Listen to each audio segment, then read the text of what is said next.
On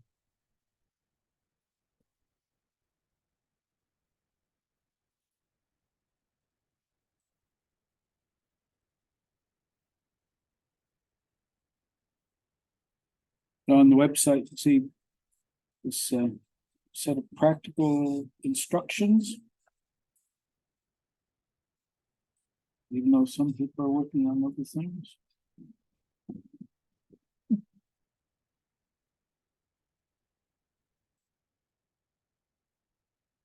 And the file monthly, Paraka monthly fit is on the website as well. So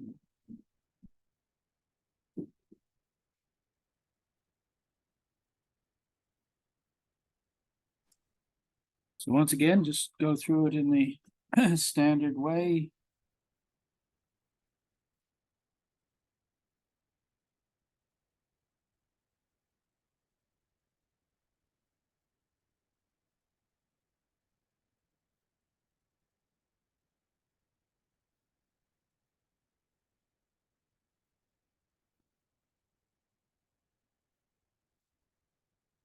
I'll do some of the stuff in a minute myself as well.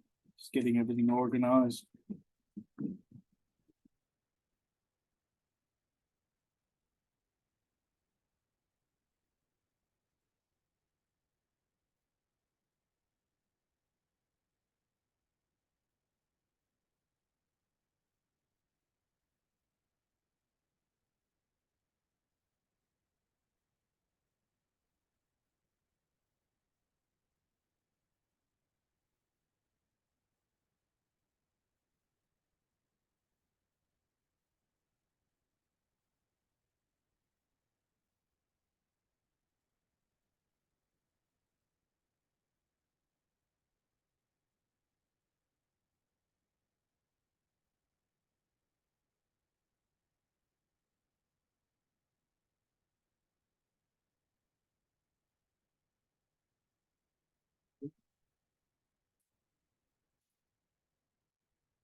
In fact, it seems like I've already used matching moments, but you've tried as well separately.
I'll show also how you get it through maximum likelihood.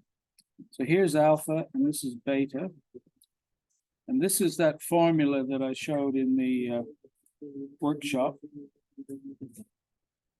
for the log likelihood, which is in form of, so if you look at this, it's alpha minus 1 times the log of the data in A3 minus A3 over beta minus alpha times the log of beta minus, now in D3, what I have is the you look at the workshop formula again, you find that on the bottom, the denominator, we've got gamma of alpha, gamma being the incomplete gamma function. Now in Minitab, in Excel, in the formulas, you have the gamma ln function, which is the log of the incomplete gamma function. So that works perfectly in here, because this is what you want in that formula for the maximum likelihood. Now what the maximum likelihood idea is that you take the log likelihood for each value of the data, right? And then you add them all up in D5. And then I'll get rid of these here. And I should put something in there.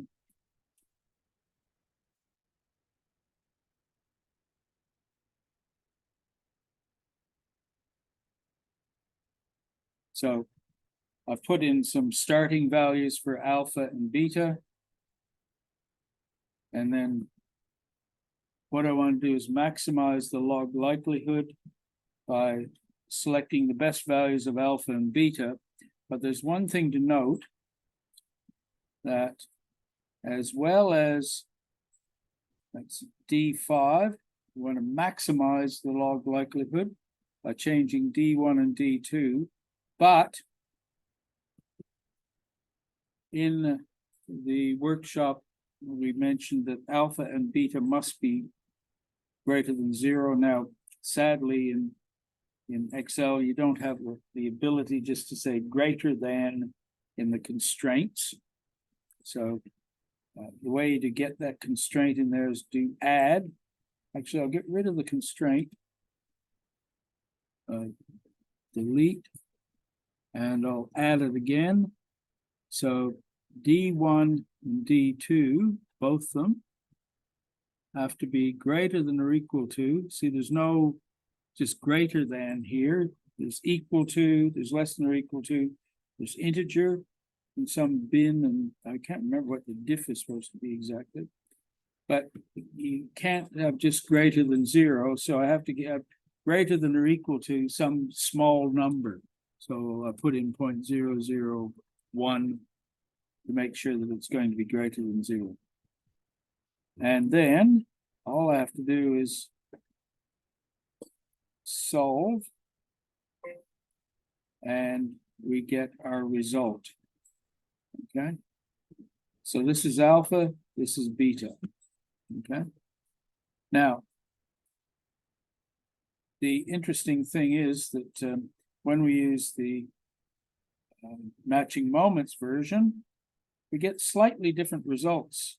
Alpha is 2.67 instead of 2.13, and beta 24.70.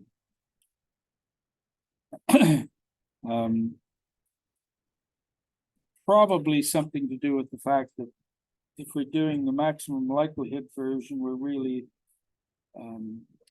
sort of assuming that the PDF can go out to infinity, whereas when we do the matching moments, we're probably, because the data is bounded above by something like 180 or something like that in 1 month, that it's sort of taking that into consideration, I'd imagine. But here is the mean in E7 calculated by from the from the maximum likelihood versions of alpha and beta, just multiplied together. So we get very similar to the mean of the data just worked out by equals average of all the data. Okay, fine. If you use the alpha beta squared and then take the square root of that to get standard deviation, you get 45 That's the alpha and beta got from the maximum likelihood version. We get 45 for the standard deviation. The actual standard deviation of the data is 40. Okay, so as I say, when you do the matching moments, it's taking that into consideration. The means are equal in both methods, but the matching moments version reflects the fact that the standard deviation and thus the variance of the data itself is less than the standard deviation and variance of the estimation from maximum likelihood. Okay, so there's where the difference comes. And now, just to complete all of this in a way, what I've done here, I found the min and max of the data. And so I've decided, well, I'm going to try and see how well these estimates actually fit the data itself. And so what I've done here, I found the min and max so I can figure out when I do a frequency distribution, what sort of bins I might have. You know, I only want them up to, I think I go probably 185. See, 185 because the maximum is 184. The minimum monthly rainfall was 2.9. So I have bins at 5, 10, 15, 20 up to 185. And this is the sort of histogram I get, okay, with these different frequencies. If we go over here, I take here the alpha and beta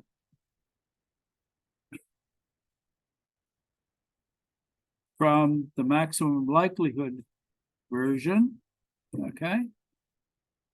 I'll get to that graph in a minute. I've got the same bins. So this tells you how you might set up the synthetic data, okay? So basically,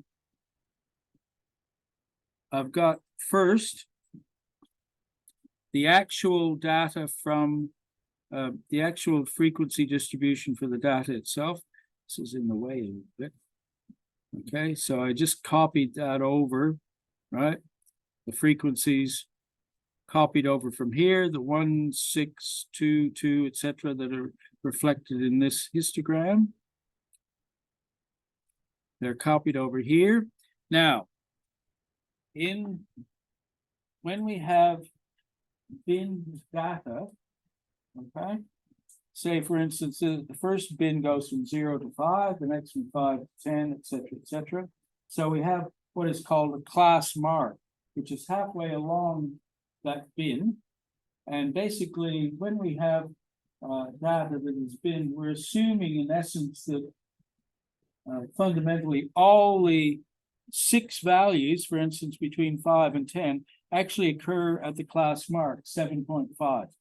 Okay, so sometimes, I mean, we know that we've got the real data that that's not true, but basically, if you were given just a histogram with a frequency in each box, what we'd be really assuming when we do any calculation would be that all of them appear at the class mark. Okay, so then what I do, I'm trying to find the heights for the data itself. Well, I've got the heights basically, but I'm trying to find the heights for the corresponding gamma distribution. So what I do here is I find, using this gamma dist, I look at the class mark, right, which is 2.5. I have the alpha and beta, and this gives the height of the curve at that point, 2.5. Similarly, as we go down, okay? With here, we find the height of the curve at 22.5, the class mark for the fifth bin, okay? That faults, by the way, if you have true in there, it'll give the value for the cumulative distribution function, not the probability distribution function, okay? So if you have true in there, it gives the CDF, the false gives the PDF, okay? And then I can convert that into the actual expected frequency that we would get in that bin by calculating this. Okay, so we take that probability, multiply it by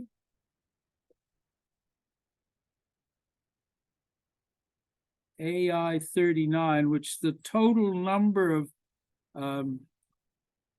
values in a total number of years, 87. And then I have to multiply it by the width of the bin, 5. And that'll give me the expected frequency in that bin for the gamma distribution. Okay. So that's how, and then what I actually graph in here is that gives the frequencies here, plus in the red, you get the expected frequencies from the gamma distribution, okay?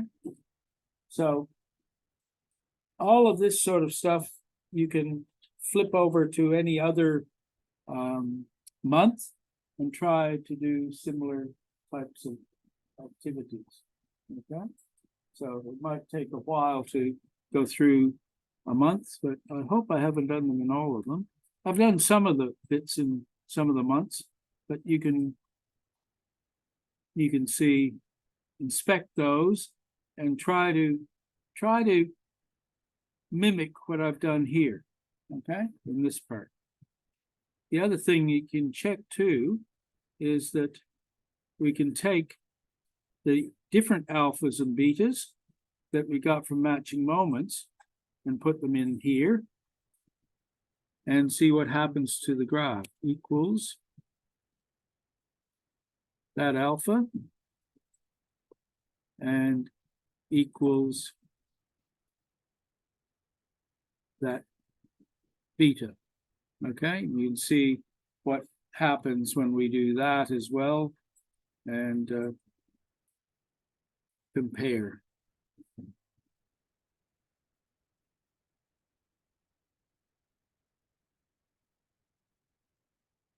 The nice thing about Excel, of course, is as you do those changes back and forth, you actually see what happens with that red curve. So here I've got the matching moments one. That's the beta from maximum likelihood. That's the alpha from the maximum likelihood. And I can just flip back and forth whenever I want. Okay.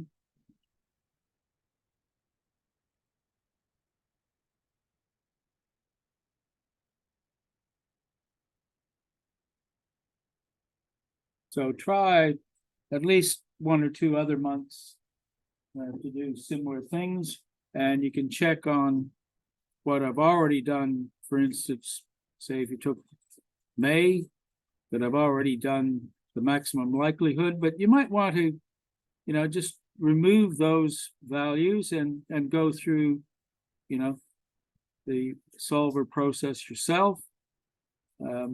Oh, I haven't done the, that's good. I haven't actually done the matching moments one in these other months, so you could try that yourself as well. Okay.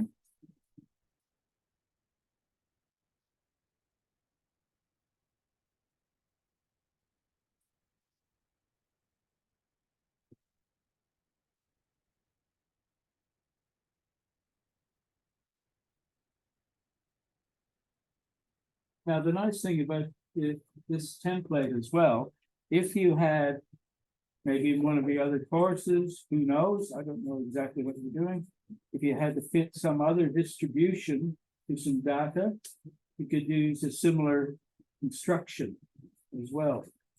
You know, for the maximum likelihood version, because you know, might have to fit a Waddle distribution to something, or I don't know. Or even in work, you know, you might have to do some of this sort of stuff. You can see the procedure here to do it quite easily and simply.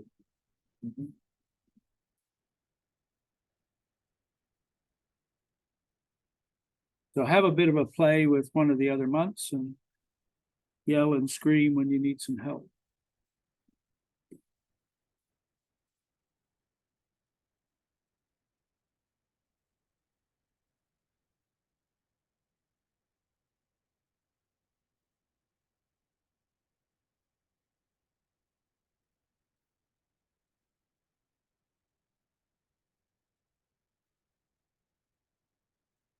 Oh, by the way, you might, when you go to one of the other months, you might find this stuff here.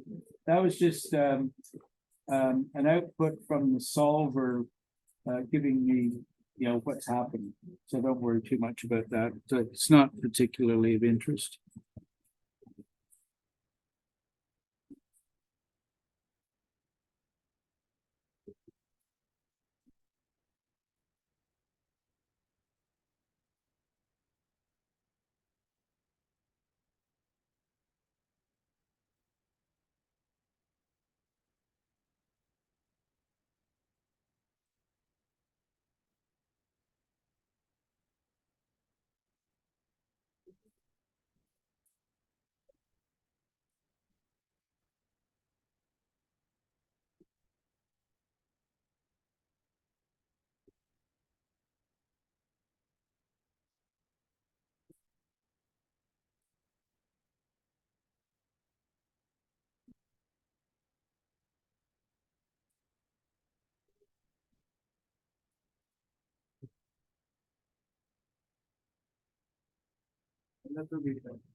Yes, Sorry, that's all right. we didn't get actually for the frequency how we calculated it. Just okay. So in June for which On the May, May? Okay, well it doesn't. it doesn't matter. It's Yeah. the same here. Yeah. So the frequency here.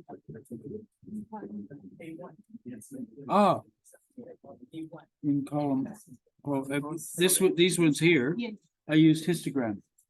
So you go to data analysis, histogram. Whoop, no, sorry. Histogram, right? You put in the input range is the data here, okay? And then the bin range is the range is all all of these. Those are the bins. Yes. Okay. And then output range is here. Okay. It'll say I'm going to overwrite the data, which is fine. Bingo. That's all right. Yeah, I didn't go through that. Yes, true.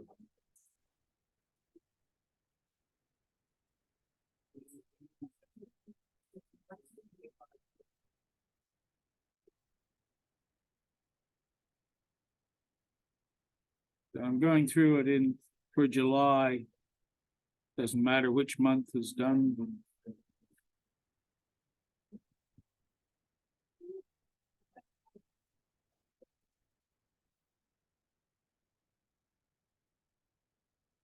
But I'm going to try and do it. This is the trick in a way. I'm going to try and do it the same rows and columns as for June.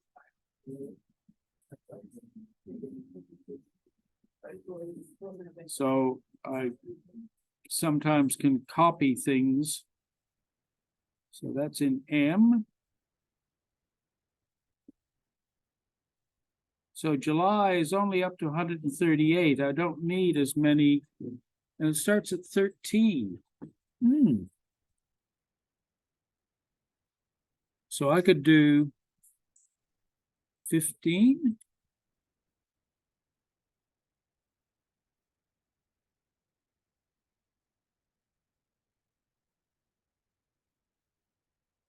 Go up to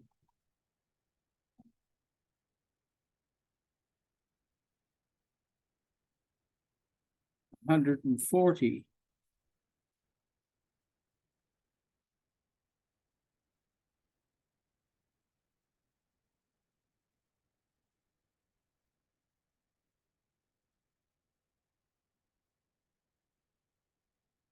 Then where did I go to? Oh, this bar gets in the way of things. It was in PQ. So I go to data analysis, histogram. The input range will be the same, yeah. So it goes up to 89.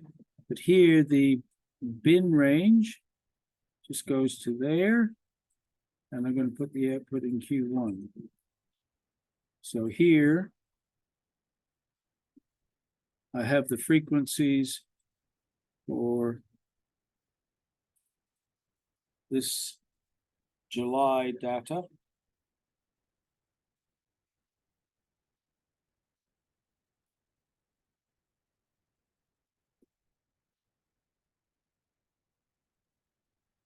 I'll go back to June. I won't replicate this particular one, but I'll do alpha and beta. There'll be an AC.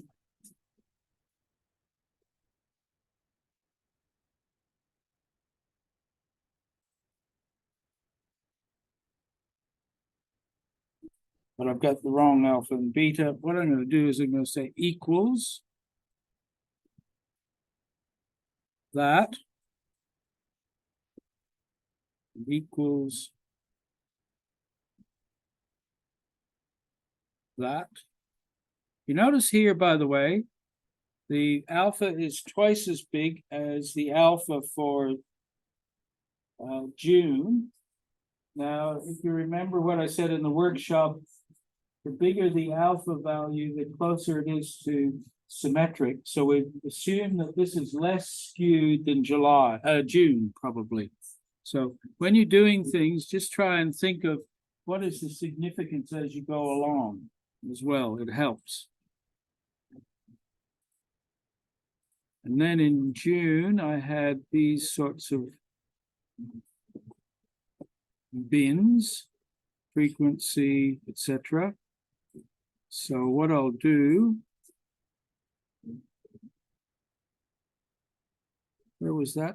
That was starting in AH. So I'll take this data.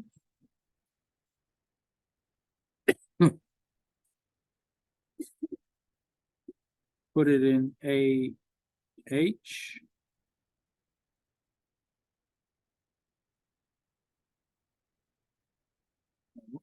Down at the bottom here. Right, okay. So instead of more,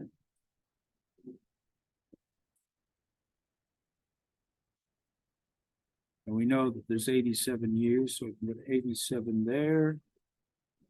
Now, let's try and do a similar thing to what we did over here.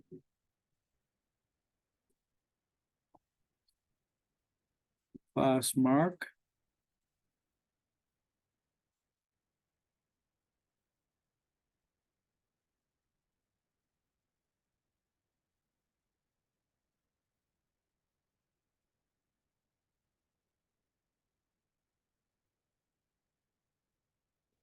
Now we have to watch in this case because the class mark won't be 7.5. It'll because the length of the bin is 5. So it'll be basically in this case that minus 10 over over 2. No. Why did you say the bin is 15? Sorry? Why did you say the bin started 15? Because the minimum was 13.7.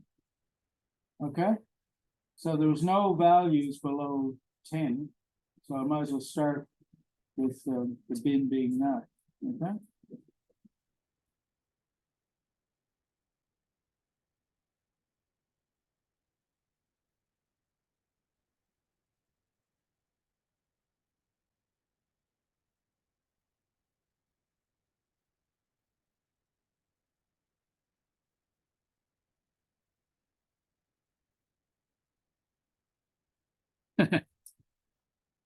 How difficult would you say is someone supposed to feel?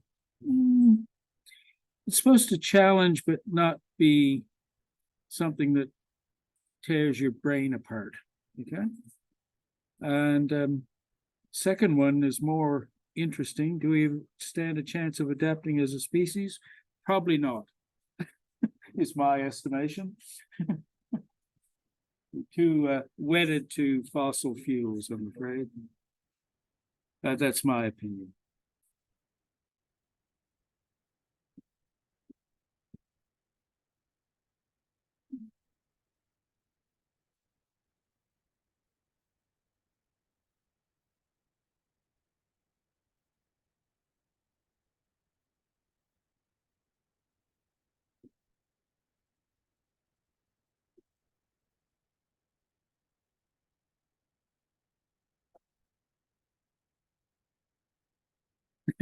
No worries. Can I ask you some question about the assessment one? I guess you could, yes. Could you? Oh, I'll be back in a minute. Yes.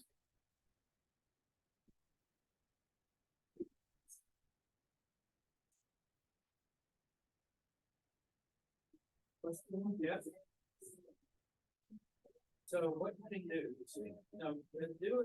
Do the modeling first. Okay, when you get the end result, then you can sort it. Sort. Okay, so here's an example. This is. Yeah. But here's the GHI. Say I copied it over here to here. Just this is the GHI. Okay, but you can copy anything. Now where's the elevation? Well, let's just do it here. Okay, say it's going to be over here. So I click the parameter here. All right, and then I can go to data sort on elevation. Then I can go down here.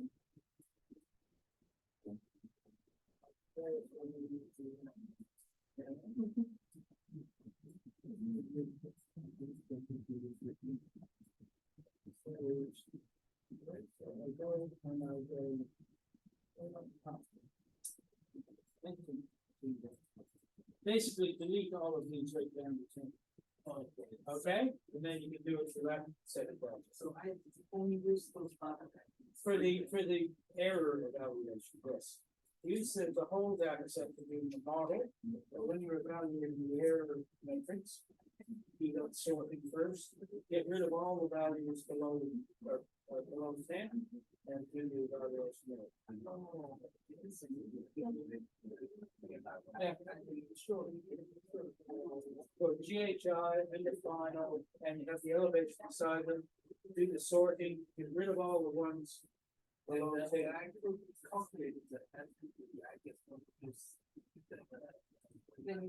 Oh, you can do it like that. You can do it for particular values. Right? There's a way you can do it. Oh, I see. There's a way you can do it with if statements, stuff like that as well. Okay, but I find it simpler just to do the sorting first and then do it. Okay, and actually the same thing actually is yeah. So after I failed all of it. So over there, then you mean value then. So not this one. No, this one. Okay. Yeah. Because that's the only values you're using, in the evaluation. Yeah. Good.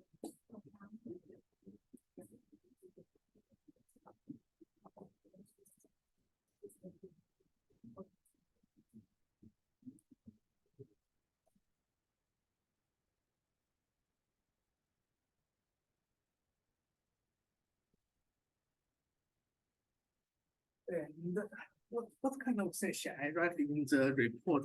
Sorry? So what kind of thing should I submit to you? Okay, So so all the results. all the results, including the Excel file. I think no, I think that would be too big and unwieldy. You could write down, for instance, what the coefficients were for the Fourier series model, right? What the ARMA model was, etc. Okay, that type of thing, and then what all the error metrics are. Some comment on do they seem good or bad or whatever, that type of thing. And Yeah. some photograph such as Oh, if you do, yeah, sure. Something about the Just- graphs. so something I feel it is important to show you. Yeah, that's all. That's right. It's like a, scientific report, basically. You don't want to put in the actual data files and stuff. You want to put in the results. Okay, we change just a little bit this one. I just try to put the graph to show Yep. the cycles. Yep, sure. Some of this output, This, yes? yes, on this Yeah. outpost, the formulation. Yeah, that sort of stuff. Exactly. Yes, is Yeah. is okay. The model, yeah. Yeah, that type of thing. Okay, Exactly. beautiful. Yeah, beautiful. Where am I?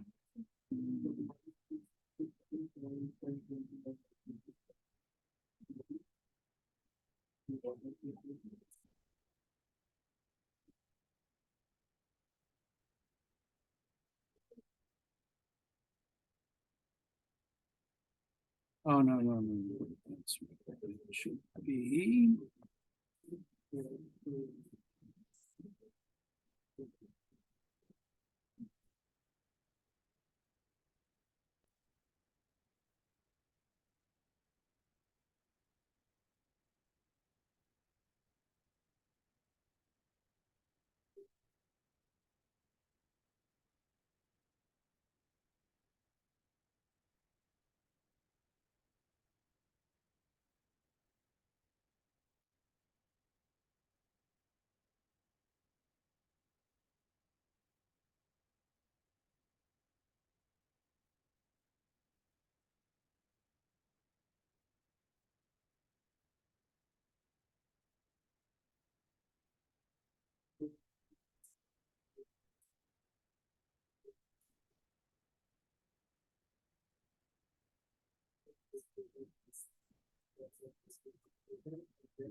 Assignment was important. So I'll only see you again next time.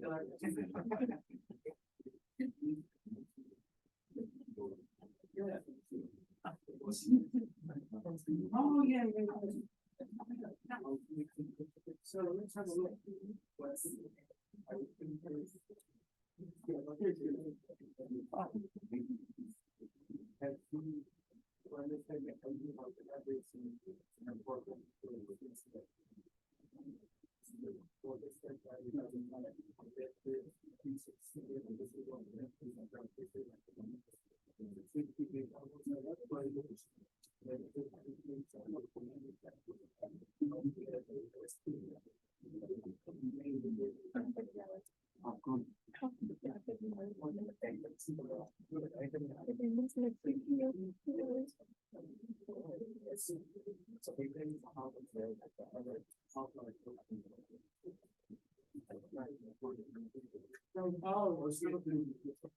No, that's right. There's no.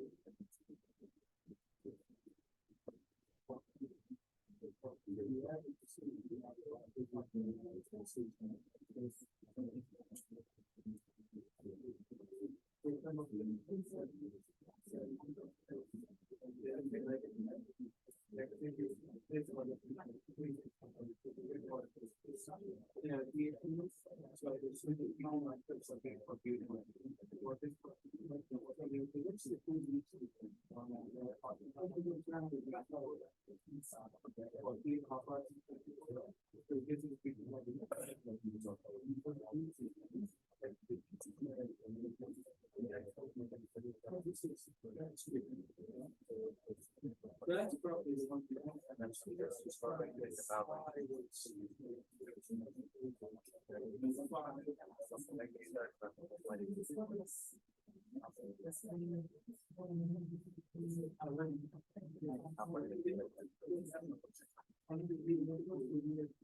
one.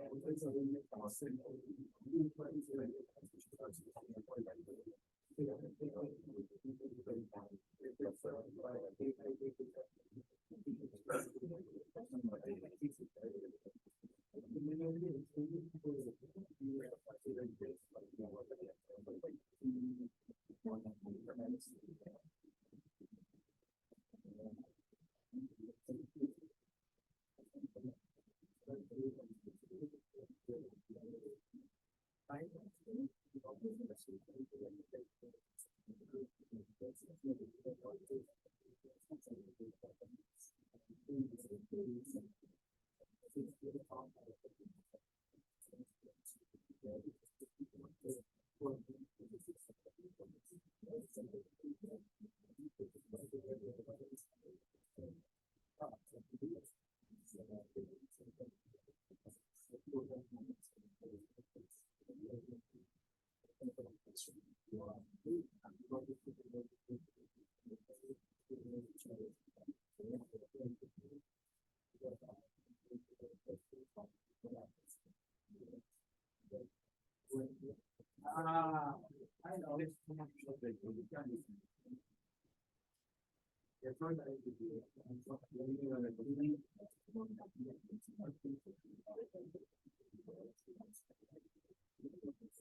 No, oh, I see, like that, so that's right, so you shouldn't be adding that to the season.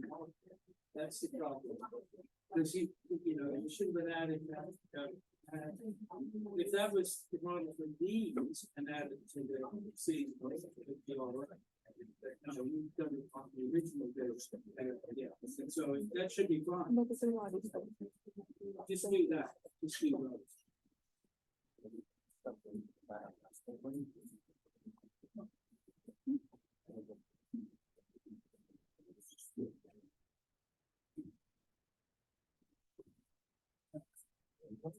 Yes. Okay. Let's have a look.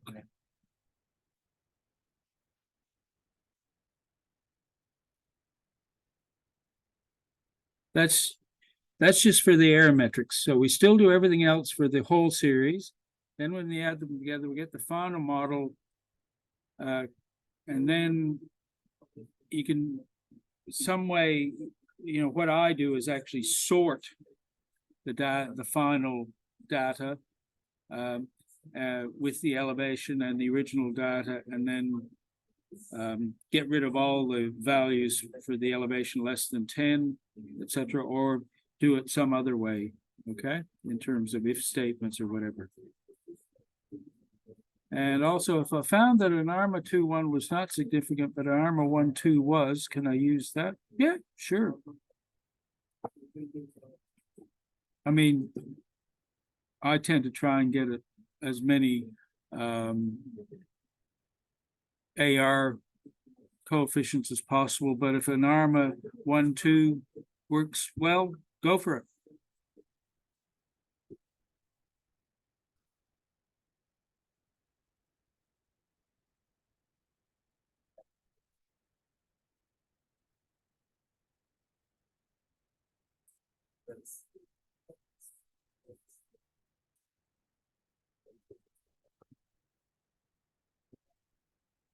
Welcome.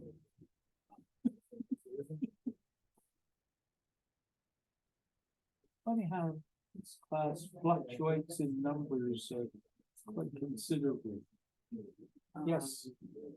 Why did you do the matrix, the error matrix, based on the elevation? And now, Okay. what is What the physical reason is this. Often early in the morning and late in the afternoon with solar radiation, you can get some weird effects because of the atmosphere. And also because of the topography. In Adelaide, for instance, the official sunrise time is calculated assuming a flat earth. Okay, and so the actual sunrise time, because we have hills to the east, is about 20 minutes later than the calculated one, because it's assuming flatness to the east, not the hills. Okay, so where the station is at the Adelaide airport, it doesn't get sunlight until 20 minutes after the official starting time. And then there's other atmospheric reasons and stuff like that as well. Whenever you do some work and try to publish it as an example, all the aerometrics are done for an elevation greater than or equal to 10 degrees. So I thought I'd do the same thing here. Okay. Now with the solar farm, though, I don't know the solar elevation at that particular time. That's why, or that place.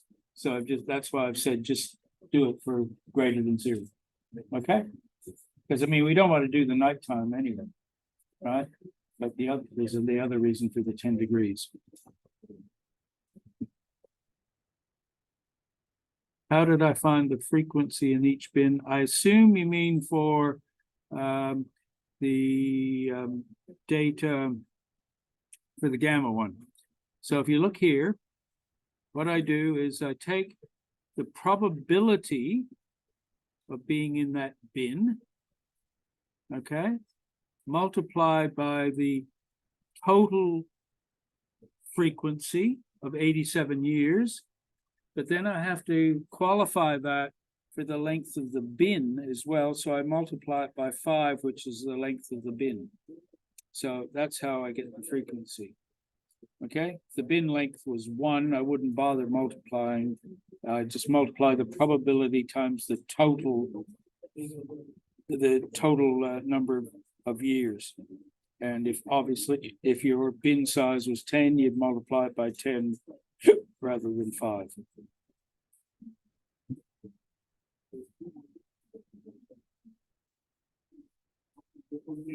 The class mark for AJ1. Yeah, sure.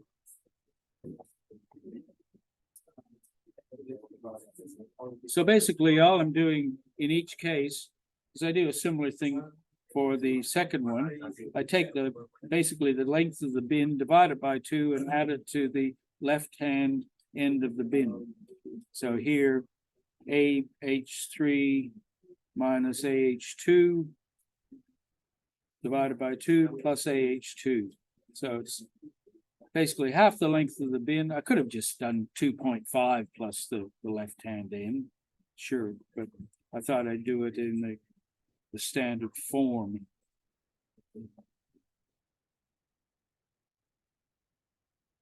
And here, of course, I've got to modify that a little bit because, you know, if I tried AH1, it would be that label bin rather than 10.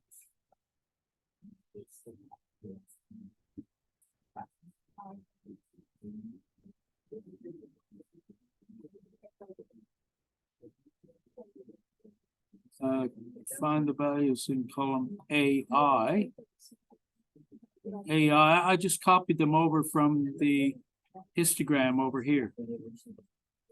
That was all. So over here, I did a histogram of the data with those bins that I've selected. And then I just copied those values over to here to do the graphing.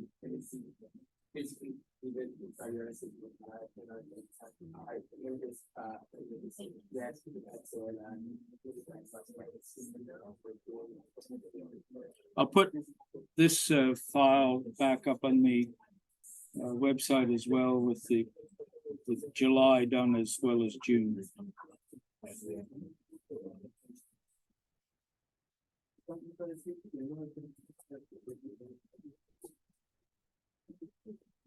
About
in intervals. Well, I just tried to get intervals that covered from the min to the max. And I thought, well, let's do 5. You know, that's the thing, you can try different values of the interval. You know, 5, 10. I like to try and, you know, at least get some sort of what should we say, finer detail of what's going on. I don't want to use intervals of size 1. Would be a bit too much, but you know, at least you can try different sizes and see what seems to be sensible. There is a heuristic. I'm trying to remember exactly that. That I think is used in Minitab, and something like the range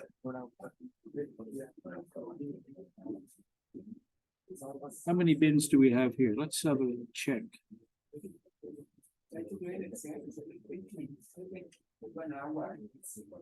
26 bins.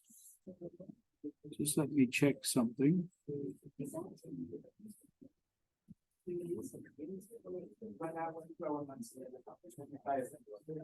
The standard deviation is about 30, 28, 30. Doesn't seem right. I was thinking that the heuristic was something like the range divided by the standard deviation to get the number of bins, but that doesn't sound right at all.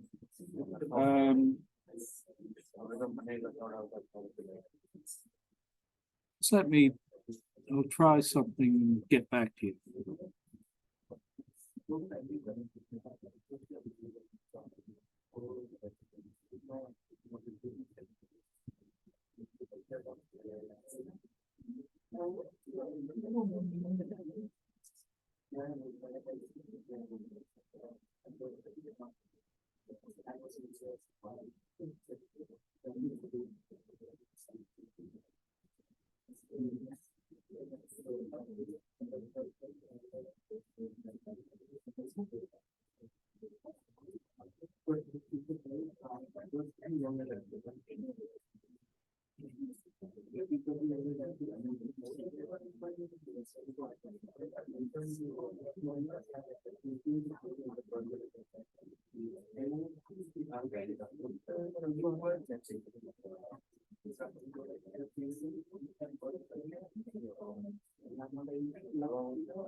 I'll be there in a minute. I'm just trying to look for something.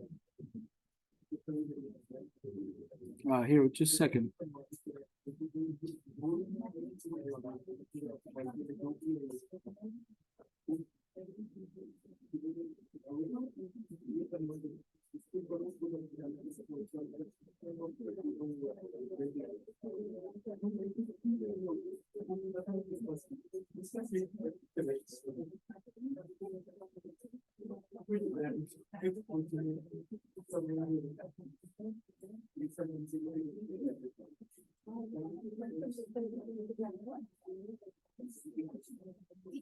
Okay, I'll come back.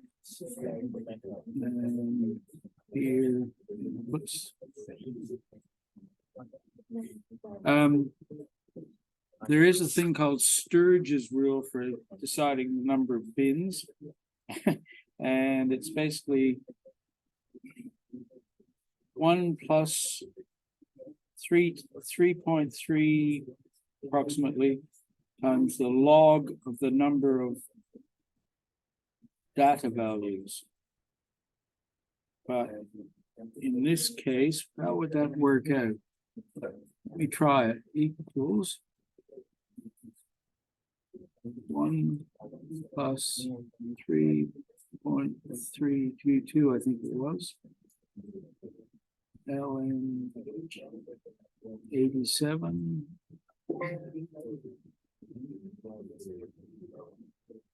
Oh, times. Times.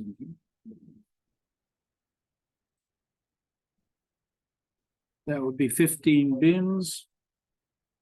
What did I have? I had more than that. So at least 15 bins. 16 bins. I had a few more. It's called Sturge's rule.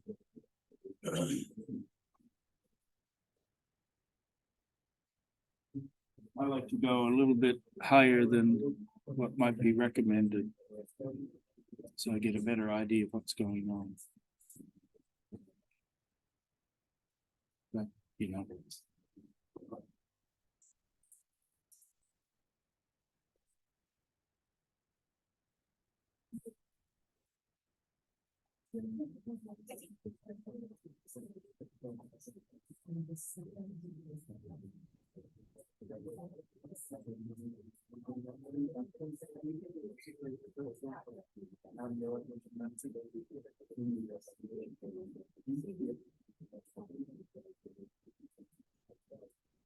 But you look small clear and I.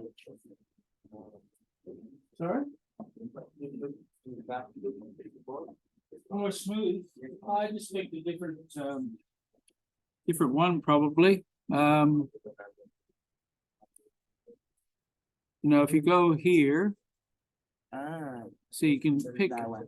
See, I picked that one rather than that one or that one. That was all.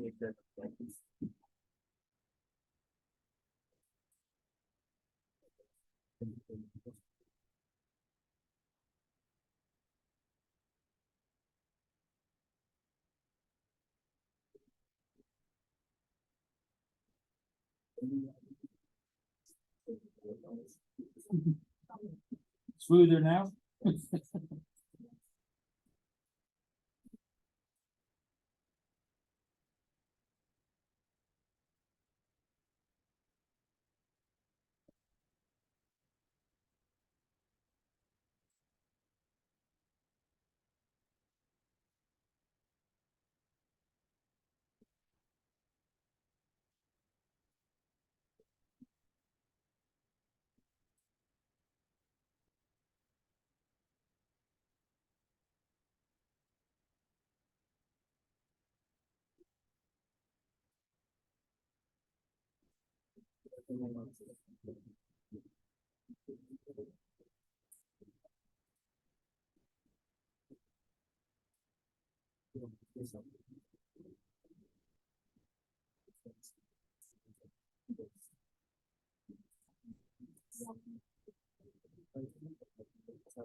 And see on the different side.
In question 3, I'm going to show you what I do to get a data set, a synthetic data set. What I've done, I should have added this. I've first taken I'm going to do it for July as an example. So I've taken the values of the alpha and beta for July, and I've put them in column D in a new sheet. Okay, and if you look at the instructions then in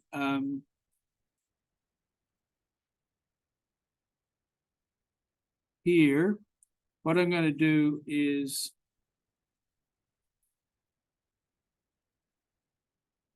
sorry. If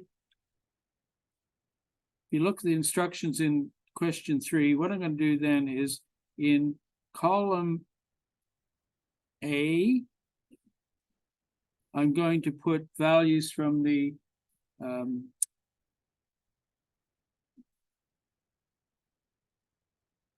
uniform distribution. So I can go down to random number generation, number of variables 1. I'm going to put in 3,000 random numbers. You can pick the distribution uniform.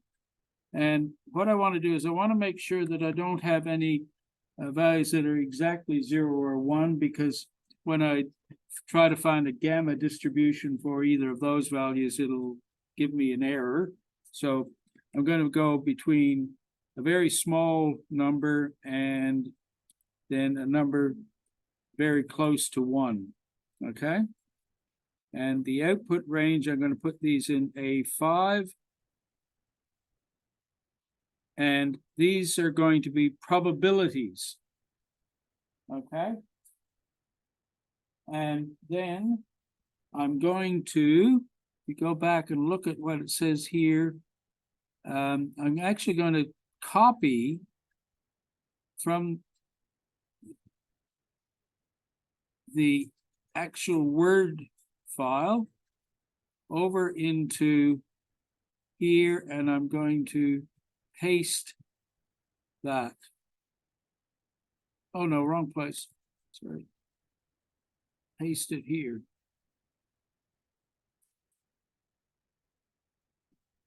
Okay, so basically, why is that highlighted? Basically, what this is doing, it's saying, okay, for a probability of 0.19 with a gamma distribution with alpha equals 4.2 and beta equals 14.3, okay, I'm going to get a rainfall total of 34.59, etc. Okay, what that means is there's a for July at Paraka, there's a probability, the probability that rainfall is less than 34.59 is equal to 19.2%. Okay, because this gamma inverse works on the cumulative distribution function. Okay, so you give it a probability, it'll go across and find the corresponding rainfall total. And then what you can do is you can hit that down and you'll get all these possible synthetic rainfall totals. Okay, I've got 3,000 of them. Okay, now what I want to do is find out, do they actually match the original data? Because I mean, what I did was I found out these alpha and beta from the original data. I want to see if the generated ones fit in, match them as well. So the way I can do that is I first, let's see, first I'm going to find out a min and max of these data. The min is 5, that's not too bad, and the max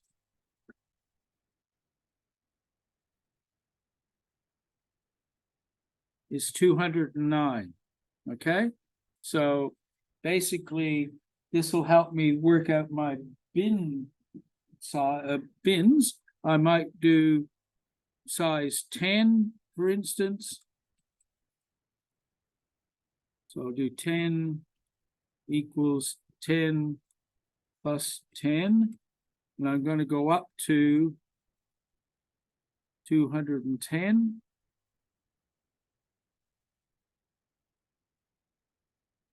Okay, now here, what I'm going to do, this is going to be the synthetic data.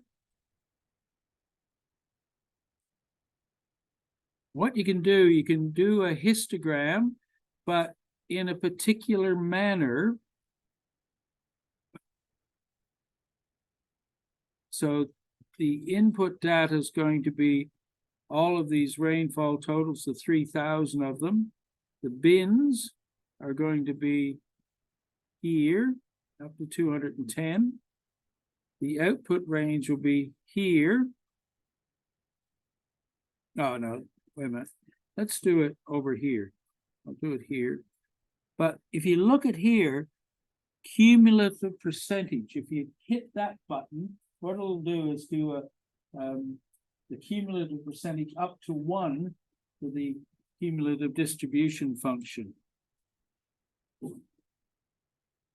And here we go. So you can see that this cumulative percentage goes up like this, like you might expect. Okay. Now, what I'm going to do is I'm going to do a similar thing with the original data. Okay. This was for July. I'll take all this data, the 87 of them, I'll take it over to that particular place here. I'll put it in C. I'm going to do another histogram. But in this case of that data, same type of thing, so I get a cumulative percentage. I'm going to put that here beside it. And now what I can do is I can take the bins. Oh, wait a minute. What I'm going to do, I think I might copy these data over a bit so I can get rid of some of the intermediate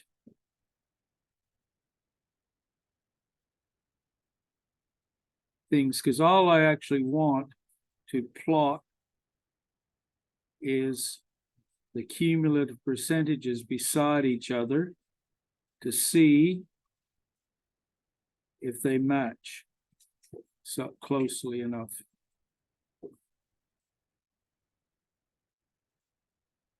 Oh, wrong graph. Whew, sorry. This one. Woo, look at that. Not bad. Okay, so the blue is the CDF for the 3,000 data points, and the red is the original data. Okay, so we can see that there's a reasonable sort of fit, I suggest. And so this confirms the ability to actually do synthetic generation. And, you know, we'll talk a bit more about this next week, because I mean, that's the topic of next week, is actually more about synthetic generation of data. As I said in the workshop, the reason for this is we can actually take a set of data that we've got and create more data with the same statistical characteristics. But what it might do is have some sequences in the data that don't appear in the original. And so you get a more robust estimation of how a system might work with the input of this type of data. Okay. And so we use it a lot in solar radiation modeling. If you want to figure out how well photovoltaic cells are going to work, you use it in things like water systems to see how well management principles will work and stuff like this. We did it with a former PhD student on electricity demand to do risk analysis, taking a small number of years of half-hour electricity demand and generating 500 years to see what's the probability of exceedance of demand of particular values, so that you can better plan the electricity grid and the supply system. So that's why we look at synthetic generation of data, to test the robustness of systems that depend on that data. Okay, and we'll do some more about that next week as well, in other situations. Once again, as I say, I'll put this file up on the website so you can interrogate all the different formulas, how we work the frequencies we just worked out with the histogram. But remember what I did, because we got a very big data set, 3,000 values, and then we've got 87 values. You know, we can't just do an ordinary histogram and try to compare what happens. We have to turn it into percentages. And, you know, in Excel, you can do it under cumulative percentages. And that sort of gives you the percentages for a cumulative distribution function. Okay.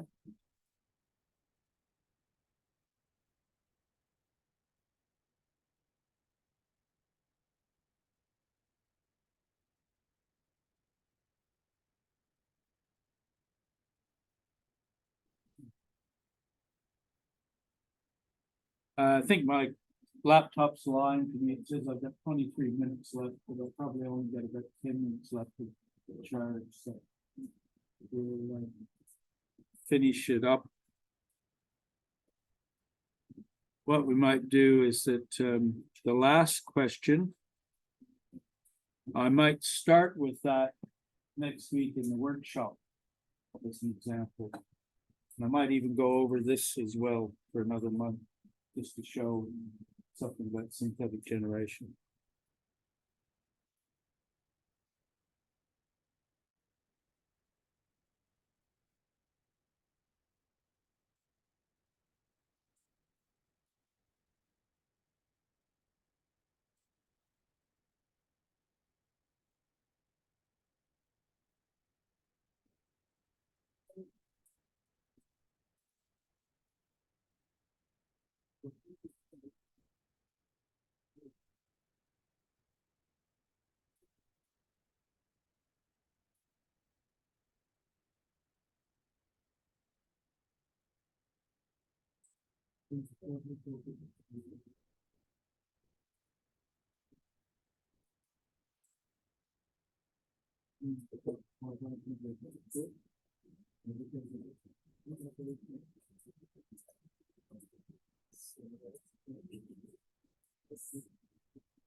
Oh, sorry.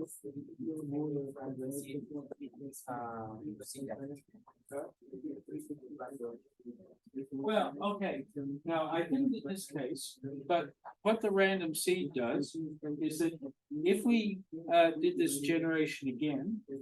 Without putting any random seed, we get exactly the same numbers. If we wanted to try a new set of generation, we put in a 4-digit number in there, okay, and it start the pseudo random number generator at a different point, and so you get a different set of values for the probabilities.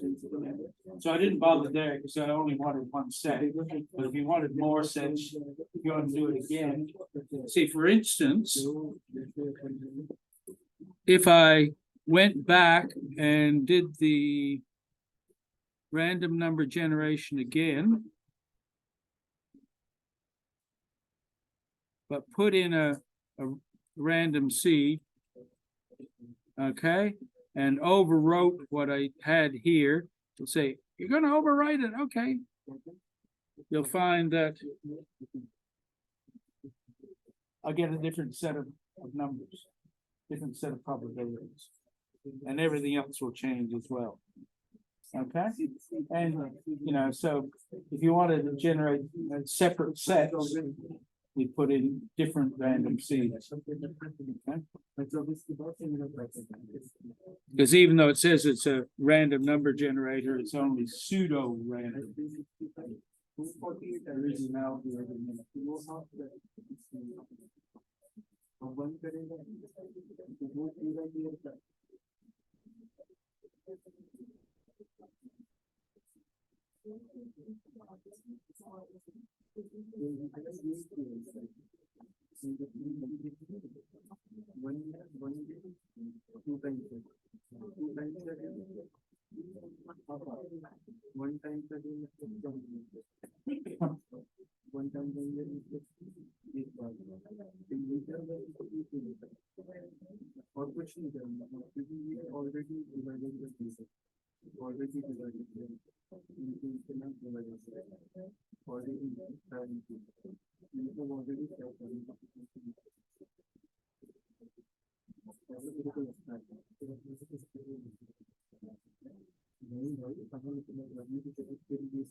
Second beam is based, Sorry?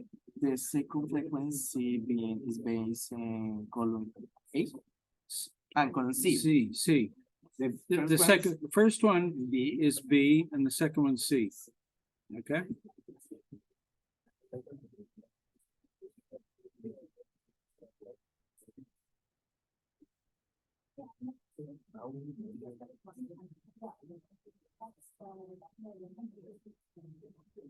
This column A is just the probabilities. If you did a histogram of it, it would be just flat because it's uniform distribution.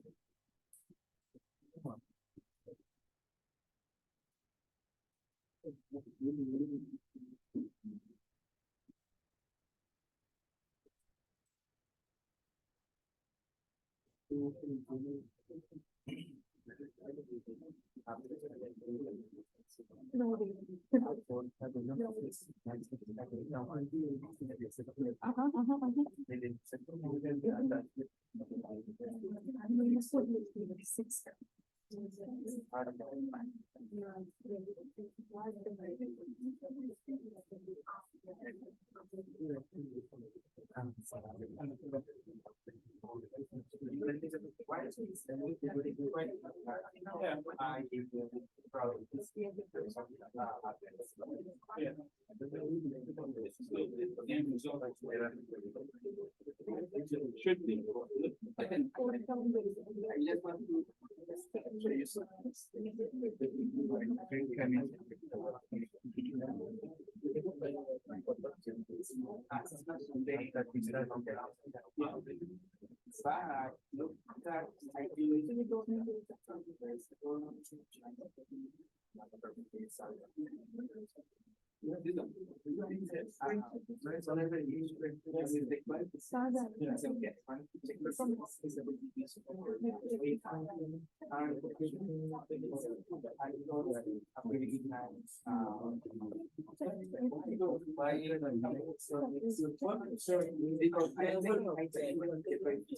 Solar. Oh, the coefficient of, they're both A, right? And, you know, there'd be differences, but still, they're A on 3, and then so. The relative size of the different. Positive, high positive, low negative, and low positive either. And what we have here is. Oh,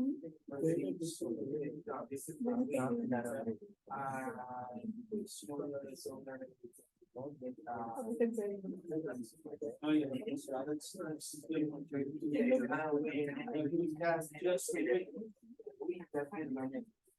yeah, so that, you know, a higher first one, they're all higher. But they have to say, so we try to find that it didn't air that. There'd be differences. But you're still gonna have, let's say you sort of have their difference. Yeah.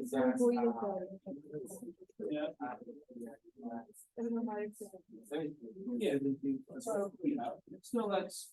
Yeah, I mean, you know, it's sort of,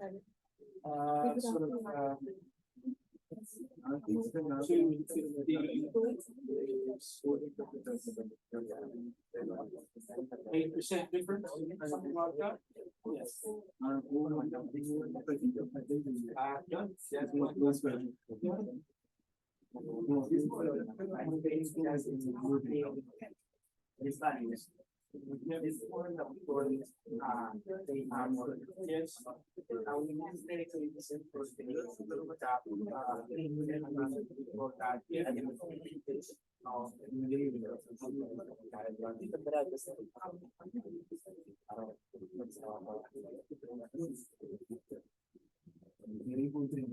Oops.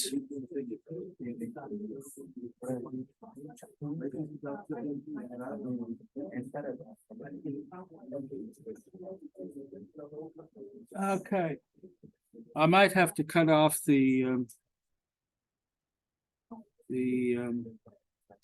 Zoom now because my laptop's running out. So before we go, any last questions? You can always, don't forget, you can always email me and we can have a Zoom chat or something for any questions. Just let me know. Okay. No worries, Scott.